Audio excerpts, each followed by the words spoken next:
Hello to all my dear students of Subhash Chandra Academy. Today I want to start with you the 20th chapter of your annual syllabus, Governing Ourselves. So let's explore something about this chapter. So students, in earlier chapter we studied about our constitution. Okay, we studied about fundamental rights and our fundamental duties, and we also studied the subheadings and topics related to that. Why is that required? So I also told you that this chapter is also based on how we can govern ourselves. Okay, and what is the governing structure of India? Okay, so as an independent Indian, what are the things which we will have to do as our duties as well as our rights, and what things are needed to be done in the case. Okay, so let's see one by one. As you can see here, students, India is a sovereign, secular and democratic republic. So it is an independent free nation where everyone is given a free will and a free freedom to do anything what they want to. So it is a sovereign, secular and democratic. It means ये एक स्वतंत्र देश है और एक secular है. The meaning of secular is without any religious things. Okay, non-religious. And democratic, it means democratic means we have rules and regulations in the country. Okay, so after attaining independence, the small Indian princely states were united to form an integrated India. Okay, तो जो छोटे छोटे राज्य थे students, वो एक unite हो गए कंप्लीट इंडियन एक वन सेल्फ गवर्नमेंट में. क्योंकि पहले जब बहुत सारे राजा थे, ब्रिटिश राज होने से पहले बहुत सारे जब राजा थे तो वो अलग अलग रूल्स एंड रेगुलेशंस थे. कोई राजा जैसे चाहता था वैसे अपने राज्य को चलाता था. So after our republic in 1950 we got our complete one structure constitution by Bhimrao Ambedkar. Okay, today 29 states and 7 union territories constitute the Indian Union known as the Republic of India. So you all know there are 29 states and 7 union territories that constitutes the Republic of India. India follows a federal structure of governance. India का जो government का structure है वो federal है. Federal, the meaning of federal हम लोग आगे पढ़ते हैं, हम लोग समझ में आ जाएगा. It means the central government and the governments of each state share the responsibility of running the country. यही मीनिंग है फेडरल का. मतलब कि ये सीरीज़ ऑफ अथॉरिटी हैं. एक अथॉरिटी, एक ही अथॉरिटी नहीं है. जैसे पहले एक ही अथॉरिटी होती थी जो होती थी राजा और उनके कुछ मंत्री, है ना. लेकिन ये अथॉरिटी बहुत लोगों में डिवाइडेड है. ओके, तो हर एक को अपना अपना हिस्सा मिला है जिसको वो रूल करते हैं या वो गवर्न करते हैं, and only according to the law, that is the constitution. तो ये फेडरल स्ट्रक्चर है गवर्नमेंट का. आपको पता है बहुत सारे स्टूडेंट्स ऐसे कंट्रीज़ हैं जहाँ पे अलग है, बट इंडिया में we have federal structure of government. They have divisions of rights and responsibilities. System of governance allows the smooth functioning of a big country like India. Yes, India is a very big country. There are so much population, so that's why it is very important to have a federal structure of governance like India has. We have the central government, we have the state government, and we have also the zonal government also. And we have in that zonal government also we have many government. Okay, so it is a series of structure. Okay, like a chain. The Indian constitution clearly lays down the powers of the state and the center. Yes, it does. The powers of the state and the center both are collaborating with each other. As you know, there are so many parties and they have elections also. So let's read about everything. First of all, we have the central government. Okay, central government क्या होता है? Central means बीच का. Okay, means full Indian government. Some of the most important functions of the government, such as defense, foreign policy, central taxation, economic planning, etc. Central government students in सब चीज़ों को दिखता है, क्योंकि ये डिफेंस है। जैसे फॉर एग्ज़ाम्पल कोई अलग देश है जो इंडिया को अटैक करना चाहता है, या राज्य लेना चाहता है कोई भी चीज़ें, तो उसके लिए पूरे देश को मिलकर लड़ना होगा, तो उसके लिए सेंट्रल गवर्नमेंट रन करती है। या फॉरेन पॉलिसीज़ हैं, exchange and import and export things are there, तो फॉरेन पॉलिसी। सेंट्रल टैक्सेशन, पूरे देश का टैक्सेशन क्या होना चाहिए। जैसे फॉर एग्ज़ाम्पल जब जीएसटी आया था, तो उसके टैक्सेशन का जो इनाग्रेशन था, जो प्लानिंग थी, ये सब सेंट्रल गवर्नमेंट ने मिलके किया था। ये वन माइंड प्लान स्टूडेंट्स नहीं था, ये वन सेंट्रल आइडिया नहीं था, बट अनाउंसमेंट मेनली ये प्रोग्रेस कहाँ से हुई, सेंट्रल गवर्नमेंट से। इकोनॉमिक प्लानिंग, पूरे देश की आर्थिक जो है प्लानिंग, आर्थिक व्यवस्था की प्लानिंग, कि कहाँ पे कितना किसका दाम होना चाहिए। फॉर एग्ज़ाम्पल पेट्रोल इस समय उसका बढ़ रहा है दाम, क्यों बढ़ रहा है, that is dependent on the government. Okay, comes under the purview of central government. ठीक है, these areas are listed in the union list of the constitution. Okay, then second is state government. The state government preview scope of power covers areas like education, agriculture, law and order of the state. So it focus on this particular state. जब state government students होती है, yes, it is a not the central part, और किसी के बस की बात नहीं है स्टूडेंट्स, किसी गवर्नमेंट की बात नहीं कि एक साथ पूरे इंडिया को मैनेज कर सके। इसीलिए सारे जो स्टेट अलग अलग 28 स्टेट्स हैं, 7 यूनियन टेरिटरीज़ हैं, उसमें भी गवर्नमेंट अलॉट किए गए हैं कि ये सब अकाउंटेबल हों सेंट्रल गवर्नमेंट को किसी भी इश्यूज़ के लिए। तो जैसे एजुकेशन है, किस राज्य में कितने एजुकेशन की फैसिलिटीज़ बढ़ रही हैं, क्या हो रहा है, like government schools and all the plans जो भी होते हैं। एग्रीकल्चर से रिलेटेड फार्मर्स को क्या बेनिफिट दिया जा रहा है, law and order of state. Okay, many things are there, जो रूल्स पास होते हैं गवर्नमेंट से, वो सब कैसे प्रोग्रेस हो रहे हैं। These areas are listed in the state list of constitution. Constitution के स्टेट लिस्ट में इन सब की पूरी लॉ दी गई है, जिसके अकॉर्डिंग ये म्यूनिसिपल पार्टीज़ या political leaders like CM, like chief minister, they work. Okay, हर एक देश के CM होते हैं, chief minister, who they work for the state government. Next is the common scopes. There are various issues on which the center and the state both can make laws. ठीक है, कुछ issues होते हैं जिनमें central government और state government दोनों मिलके कानून बनाते हैं, सिचुएशंस के आधार पर, सिचुएशंस को देखकर कि ये रूल लागू होता है, ये रूल लागू होता है। ओके, लाइक सपोज कोविड है, ओके, कोरोना है, तो ये स्कूल कितने तक के बच्चे जाएंगे, है ना। तो ये सब चीज़ें इश्यूज जब होते हैं तो ये नए लॉ पास होते हैं, रूल है जिसके अकॉर्डिंग सबको अपना रन करना पड़ता है। Okay, so some of these issues are marriage and divorce. ठीक है, शादी और डिवोर्स से रिलेटेड भी होती हैं चीज़ें, which issues are also pass on by the government. Property laws, किसी की प्रॉपर्टी है तो उस पर भी on based on that they can pass the law, means new laws students. और जब पर्सनली जब हम देखते हैं गवर्नमेंट को लॉज पास करते हुए, तो वो पहले से नहीं बनी होती है। Okay, like the court, high court and supreme court, according to the constitution, based on the constitution, they pass law that they should follow, that the common people should follow. Okay, civil procedures.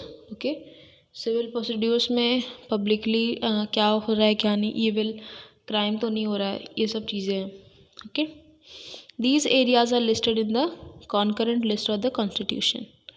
तो common scope में जो है ये सब चीज़ें आती हैं, तो इनको भी गवर्नमेंट देखता है। तो सेंट्रल का अलग वर्क है, स्टेट का अलग वर्क है, कॉमन स्कोप्स में दोनों मिलके काम करते हैं। ठीक है, अब आइए पढ़ते हैं main introduction about the central government, पूरा structure. Central government, the government at the centre is run by parliamentary system. Parliament होता है, पार्लियामेंट्री सिस्टम से चलता है, which is based on the principle of universal adult franchisee. Universal adult franchisee is the principle on which the parliament work. The law making body of India is known as the parliament. कानून बनाने वाली, ठीक है, नए नए कानून बनाने वाली, जैसी सिचुएशन देखी जाती है, जैसी टेक्नोलॉजी देखी जाती है, जैसे डेवलपमेंट होता है, तो उसके लिए लॉ मेकिंग बॉडी जो है पूरी इंडिया की वो है पार्लियामेंट। तो it is a bicameral house consisting of President of India and the two houses, लोक सभा एंड द राज्यसभा। तो bicameral हाउस है ये, पार्लियामेंट हाउस। ओके, आप देख सकते हैं फैक्ट में लिखा है parliament house, Indian parliament is a historic building. It's foundation stones were laid on 12 February 1921 and it was formally inaugurated bye and then Governor General Lord Irwin on 18 January 1927. So you can see students, before the independence, so much years back, this was laid down and it was inaugurated by Governor General Lord Irwin. Okay, it was designed by Sir Edwin Lutyens and Sir Herbert Baker. ठीक है, आप देख सकते हैं names को। तो ये planning students, it was not that it is after the Republic of India. तो Lok Sabha and Rajya Sabha, let's read about, आपने पढ़ा भी होगा about Lok Sabha and Rajya Sabha, let's study in detail. Okay, Lok Sabha also known as the house of the people, okay, और the lower house, Lok Sabha से हम lower house भी कहते हैं उसको, is the supreme law making body of India.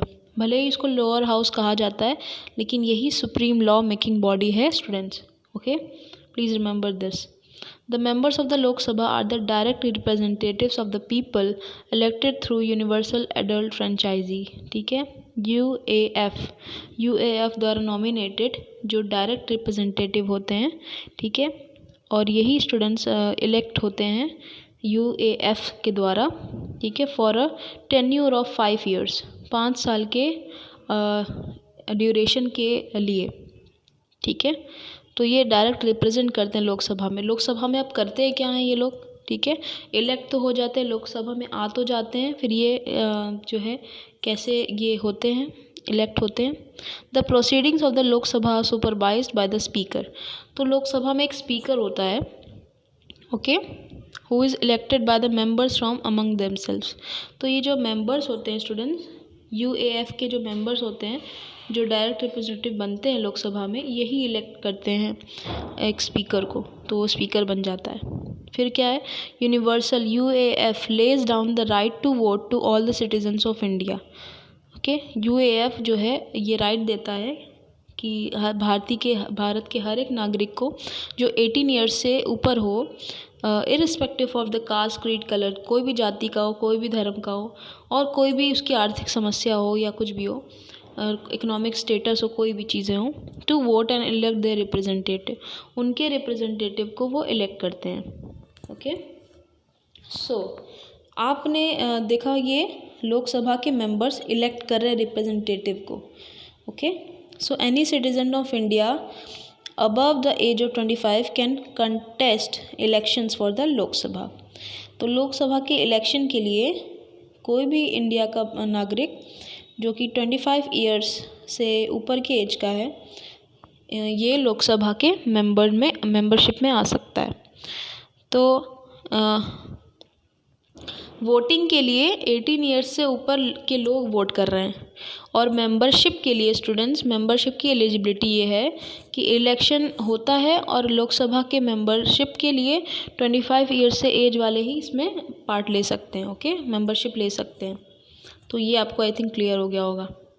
Okay, voting के लिए 18 years के लोग हैं जो कि वोट कर रहे हैं, और मेंबरशिप के लिए आप देख सकते हैं 25 years of age contest elections for the Lok Sabha. Now come to the point. Now see.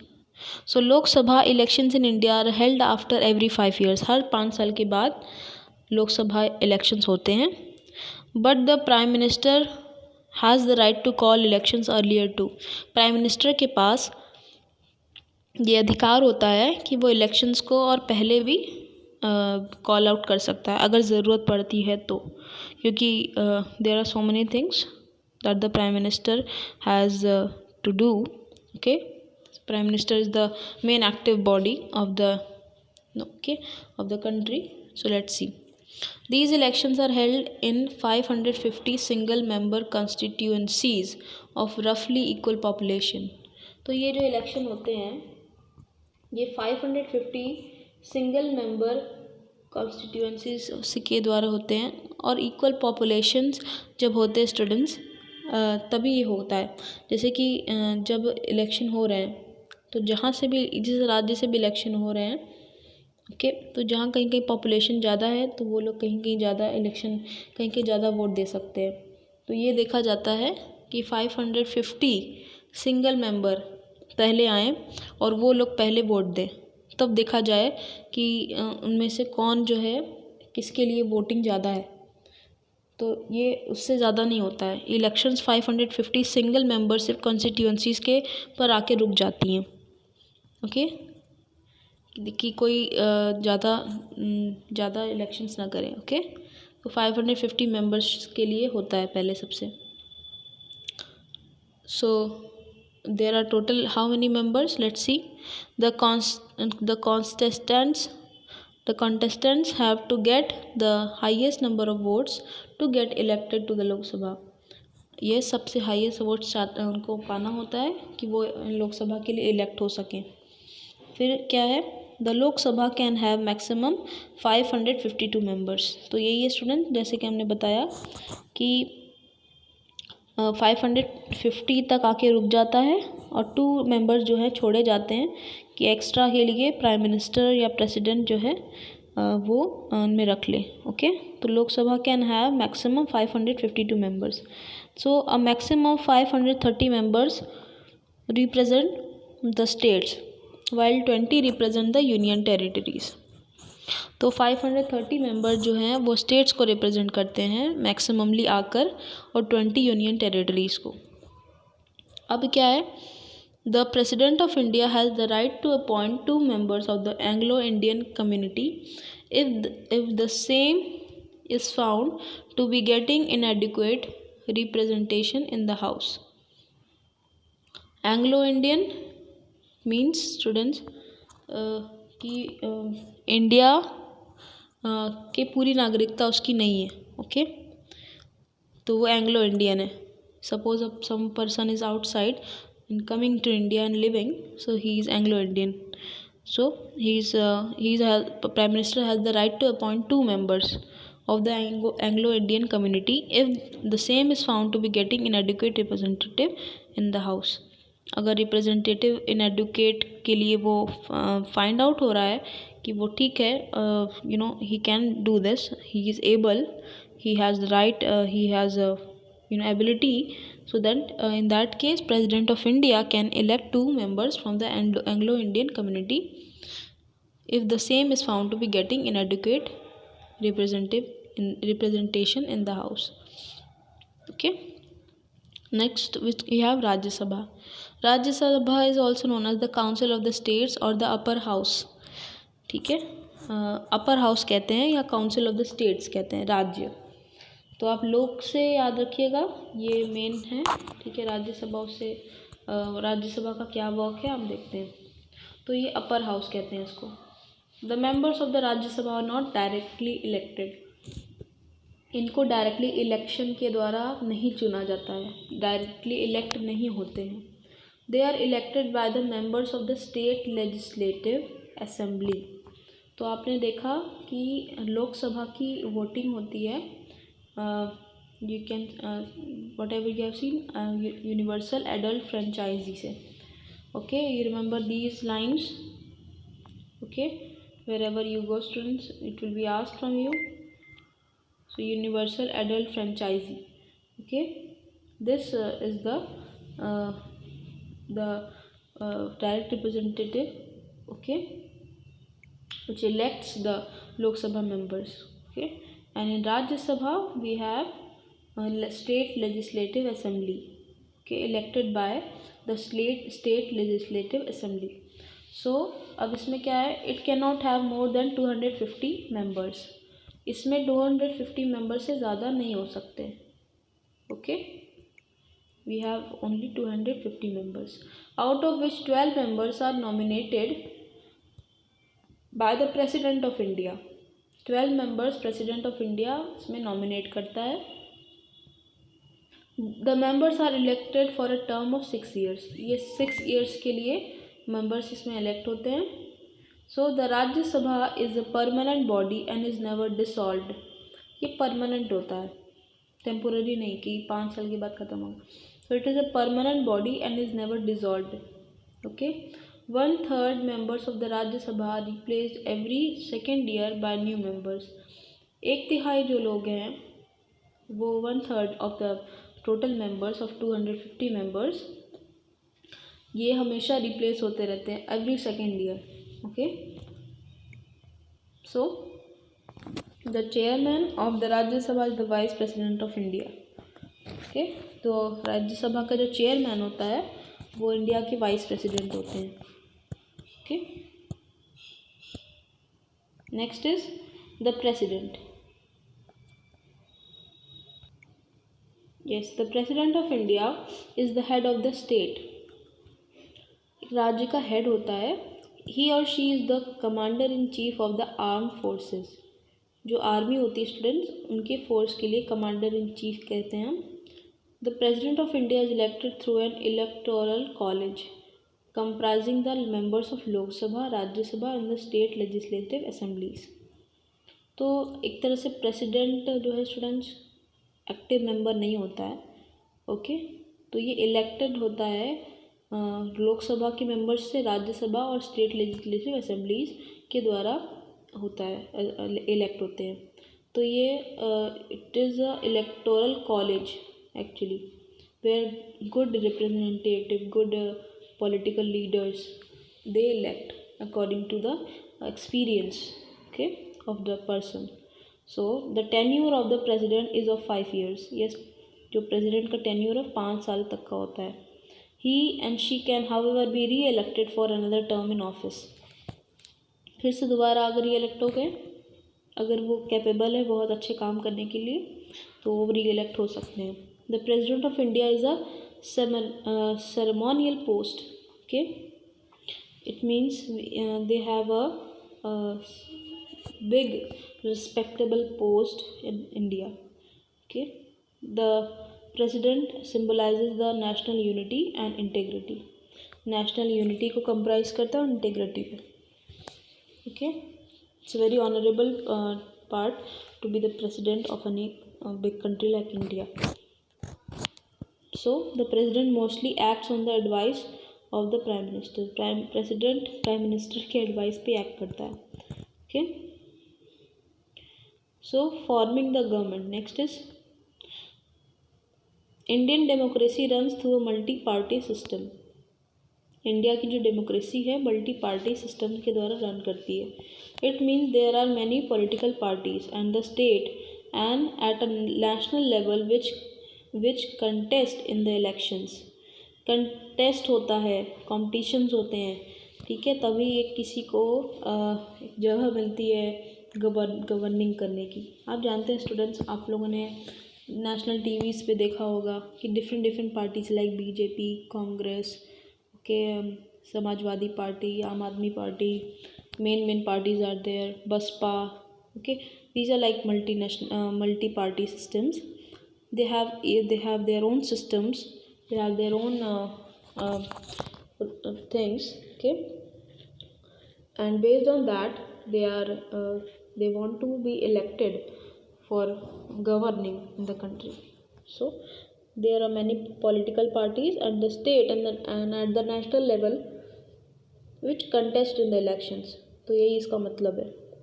This gives a wide variety of the choices to the public to choose their representative.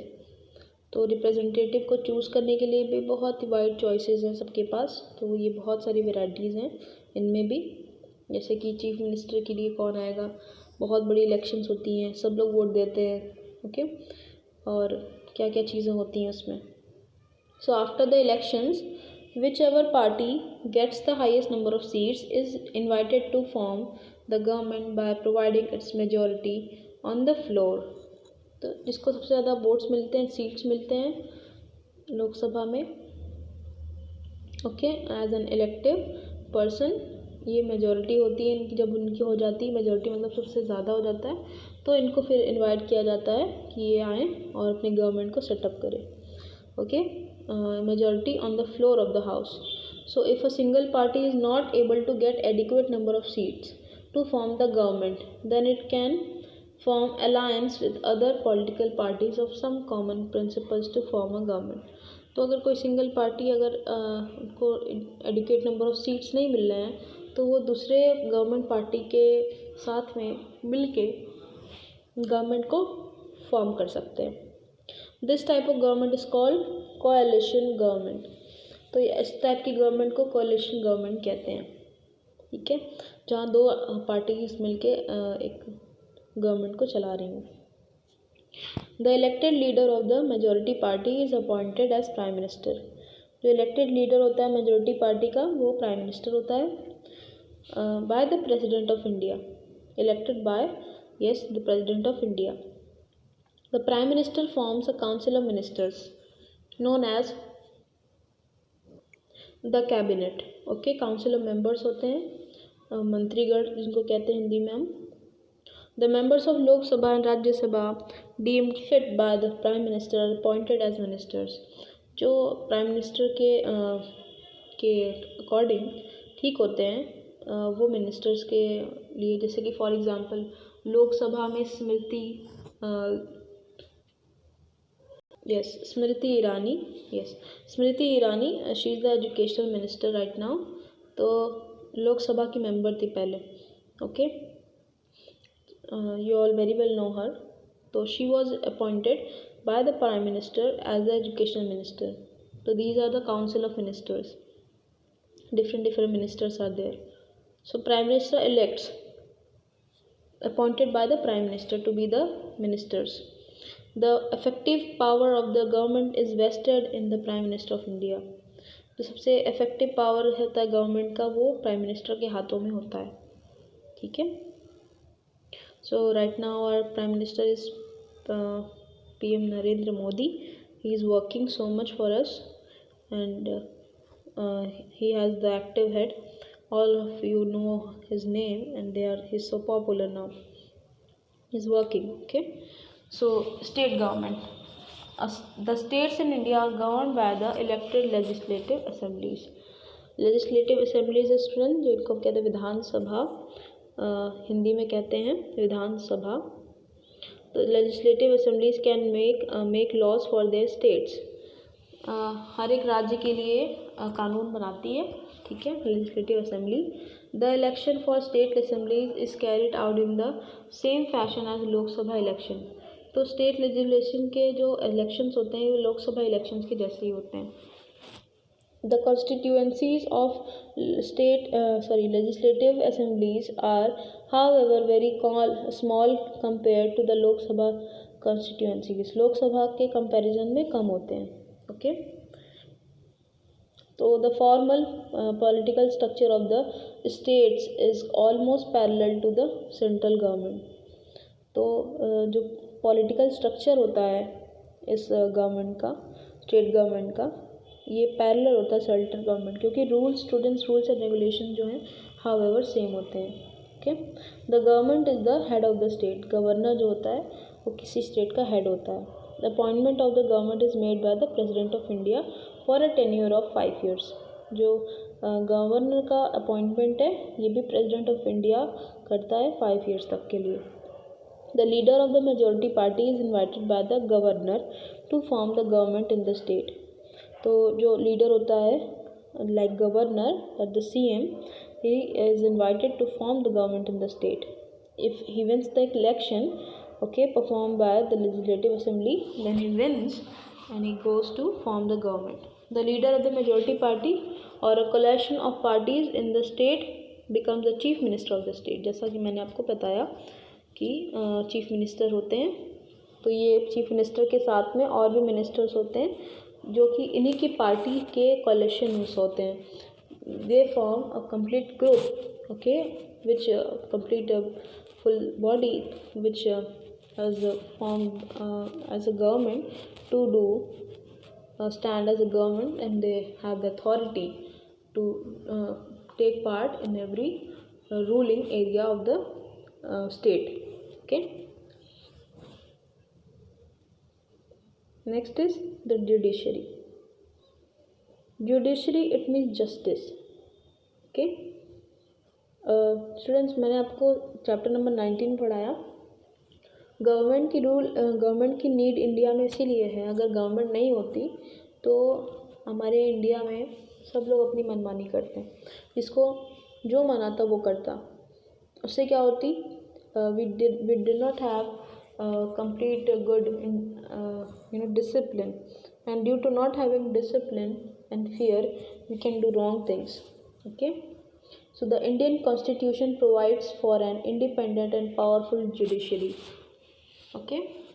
तो इंडिया का कानून एक पावरफुल जुडिशरी को भी provide करता है हमारे लिए, तो which is an independent. Okay. The judicial system in India tries to protect the basic structure of the constitution. Basic constitution के structure को protect करता है. It has the right to interpret the constitution in times of contradiction. तो इसके पास अधिकार है कि जब contradictions होते हैं कभी कभी कि कॉन्स्टिट्यूशन में ये लिखा है हम ये करेंगे, तो उसको इंटरप्रेट करता है. ठीक है. यहाँ पे जो गवर्नमेंट होती है स्टूडेंट्स, जो जज होते हैं, जो सुप्रीम कोर्ट के जज होते हैं, मिनिस्टर्स होते हैं, ये इनको इंटरप्रेट करते हैं, कॉन्स्टिट्यूशन को स्टडी करते हैं और इंटरप्रेट करते हैं. Okay. The judiciary also ensures that the laws formed by the parliament or the legislative assemblies do not deviate from the spirit of constitution of India. Judiciary का ये जो है मेन मोटिव होता है कि जो लॉ फॉर्म होते हैं पार्लियामेंट में या लेजिस्लेटिव असेंबली में, ये कॉन्स्टिट्यूशन से हटकर ना हो. ओके. ये हमेशा चेकआउट होते हैं. You can see the Supreme Court of India. It only not runs out with the issues of general people, general public, or any big party or members or the political parties. ये जो legislative assembly में और लोकसभा में और जहाँ कहीं भी elections होते हैं पार्लियामेंट में, ये इन सब को ये इसलिए देखता है और इंश्योर करता है कि कॉन्स्टिट्यूशन से हट के, कॉन्स्टिट्यूशन जो है इंडिया का जो संविधान है, इससे हट के कोई भी लॉ पास ना हो. क्योंकि नए लॉ पास होते हैं, नए रूल्स पास होते हैं, भले ही इसमें लॉज पहले से लिखे हैं कि आपको ऐसे ऐसे करना है, पर सिचुएशन को देखते हुए जैसे न्यू लॉज जब फॉर्म होते हैं तो उसको वो देखते हैं कि वो उससे हटकर ना हो. The supreme court of India is the final court of appeal in India. Final court of appeal means सबसे पहले हाई कोर्ट होता है, हाई कोर्ट से स्टार्ट करते हुए सुप्रीम कोर्ट तक जाते हैं. Supreme court is a very big place of the judgment. Okay. According to the constitution of India, जहाँ पे ये कोशिश की जाती है कि किसी भी इशू को पूरी तरीके से कॉन्स्टिट्यूशन के हिसाब से सॉल्व किया जा सके. ठीक है. बिग स्पिरिचुअल मीन, जैसे कि अभी जो राम मंदिर था, इसके लिए लॉ पास हुआ बहुत जगह पे, है ना, कि वो बड़ी सी वो लॉ, वो बहुत लोगों की चीज़ें थी. तो फिर उसके बाद मुस्लिम्स को बहुत बड़ी ज़मीन दी गई फाइनली. ठीक है. कि वो मस्जिद बना सकें. तो ये सुप्रीम कोर्ट का ये ऑर्डर था. ओके. फाइनली वहाँ पे अपील हुई. तो it is situated in new Delhi. Supreme court new Delhi में है. The chief justice of the supreme court is of India is called the chief justice of India. Chief justice. Okay. Okay. The states also have their own courts. States के भी अपने courts होते हैं. The highest court in the state is called the high court. Okay. It heads the other lower courts in the district of the state. Okay, these codes are divided into two types, the civil code and the criminal code. Civil court में general public general issues को लेके जाते हैं, और criminal अगर होते हैं students, कोई क्रिमिनल केस हैं तो उसके लिए भी क्रिमिनल कोर्ट्स होते हैं. Okay, where the issues are there, and if it is not solved there, then it goes to the high court. Okay, that's all about the chapter, students. To sum up, you can see, so this was all about this chapter. I hope you can do, and you can see here there are also, I'm showing you the fill in the blanks and exercises which you can solve. Okay, very simple questions are there. Answer the following detail. Its PDF is also there in the homework. Okay, and in the PDF form it is given in the description, so you can see, students. Match the following also I'm going to show you here, and that's about end of the chapter. So next volume, student, next video you can watch United Nations. Okay, that's all about the chapter, students. Thank you. Have a nice day.